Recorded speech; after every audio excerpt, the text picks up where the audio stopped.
sun-drenched halls of ancient Athens, amidst the gleam of polished marble and the scent of sacred olive groves, lived a mortal maiden whose beauty was whispered to rival the dawn.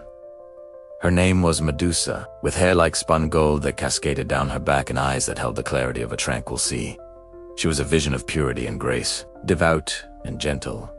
She dedicated her life to the service of Athena, the formidable goddess of wisdom and warfare. As a priestess in Athena's grand temple, Medusa took a sacred vow of celibacy, her life a testament to her unwavering loyalty. Day after day, she tended the eternal flame, her soft voice echoing with prayers, a beacon of piety in a world governed by the whims of gods and mortals. The sunlight that streamed through the temple's columns seemed to dance upon her golden hair, illuminating her as the embodiment of mortal perfection. People traveled from distant lands, not just to worship the goddess, but to catch a fleeting glimpse of the priestess whose loveliness was a living legend. But in the realm of Olympus, such beauty rarely goes unnoticed, and attention from a god can be a curse as much as a blessing. The peace of Medusa's world was shattered by the arrival of a force as vast and untamable as the ocean itself. Poseidon, the mighty ruler of the seas.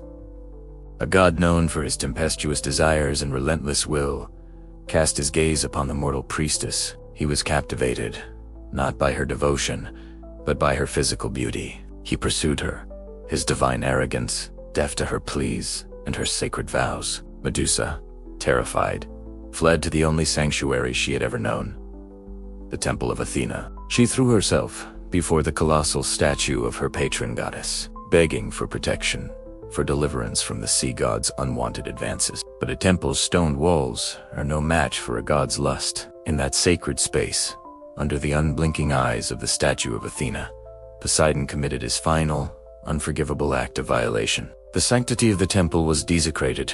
Medusa's vow was broken against her will, and her world collapsed into a nightmare of betrayal. The sunlit marble halls suddenly felt cold, the shadows deepening as if mirroring the darkness that had just consumed her. There was no divine intervention, no lightning bolt from Zeus to protect the innocent. There was only silence, a profound and terrible silence that echoed with her shattered faith. But the silence was soon broken by a different kind of storm. Athena, upon discovering the defilement of her sacred temple, was consumed by a righteous and terrifying fury. Yet, her rage was not directed at her powerful uncle,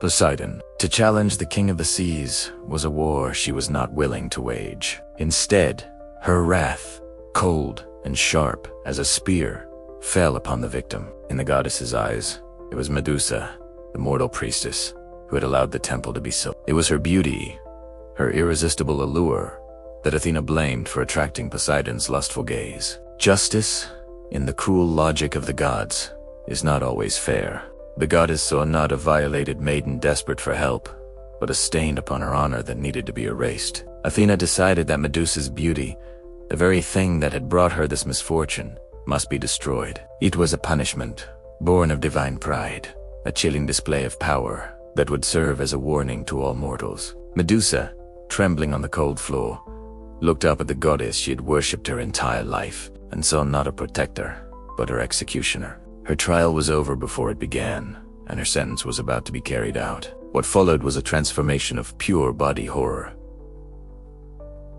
A divine curse made manifest. Medusa's screams of terror and agony were lost in the rising fury of Athena's magic. The beautiful, sun-kissed hair, her crowning glory, began to writhe with a life of its own. The golden strands thickened, darkened, and twisted, the soft texture turning coarse and scaly. One by one, they contorted into hissing, venomous serpents, each a living embodiment of the poison that had entered her life. Her skin, once soft and fair, hardened and cracked, taking on the gray, mottled texture of stone. Her delicate features warped, her mouth stretching into a permanent snarl, revealing sharpened fangs.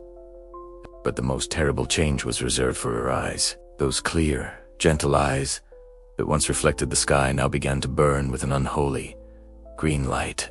They became windows to a cursed power, a gaze so horrifying that it could turn any living creature to stone. The goddess had not just taken her beauty, she had turned Medusa into a weapon, a monster whose very appearance was a death sentence. She was no longer Medusa, the devout priestess. She was now Medusa the Gorgon, a name that would be whispered in fear for centuries to come. Her very being became a monument to a goddess's rage and a god's cruelty.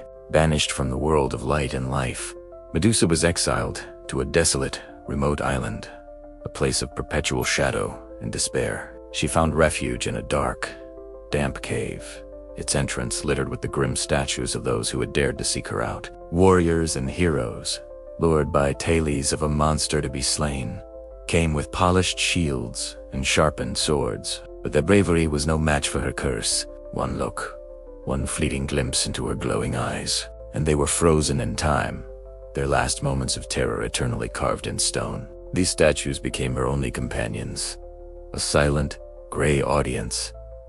To her unending solitude, they were a constant, brutal reminder of what she had become and of the lives her curse had claimed. Each stone figure was a testament to her tragedy, a life ended because of a punishment she never deserved. The cave echoed not with the sound of a monster's roar, but with the quiet, desperate sobs of a woman trapped in a monstrous form. The snakes on her head hissed and writhed, a constant, living crown of her torment. She was utterly alone, feared by the world, hunted by glory-seeking men, and forever imprisoned by a face she could never show and a past she could never escape.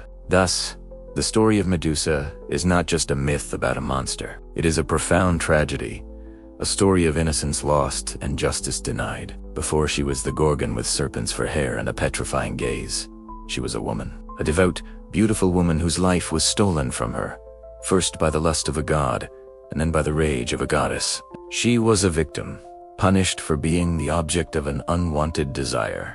Her monstrous form was not a reflection of her soul, but a cruel prison forged by divine injustice. The terrifying legend that history remembers was born from a moment of profound vulnerability and suffering. When we look at the statues of stone that surround her lair, we should see not the trophies of a beast, but the victims of a curse that claimed Medusa as its first and most enduring casualty. Her story serves as a timeless and chilling reminder of how power can corrupt, how beauty can become a burden, and how the line between myth and reality, monster and victim, is often drawn by those who write the history. The name Medusa has come to mean monster, but her truth is far more complex and far more tragic. It is the story of a woman whose humanity was stripped away, leaving behind only a legend of fear and a legacy of sorrow. Thank you for watching. Remember to like and subscribe for more journeys into the depths of mythology.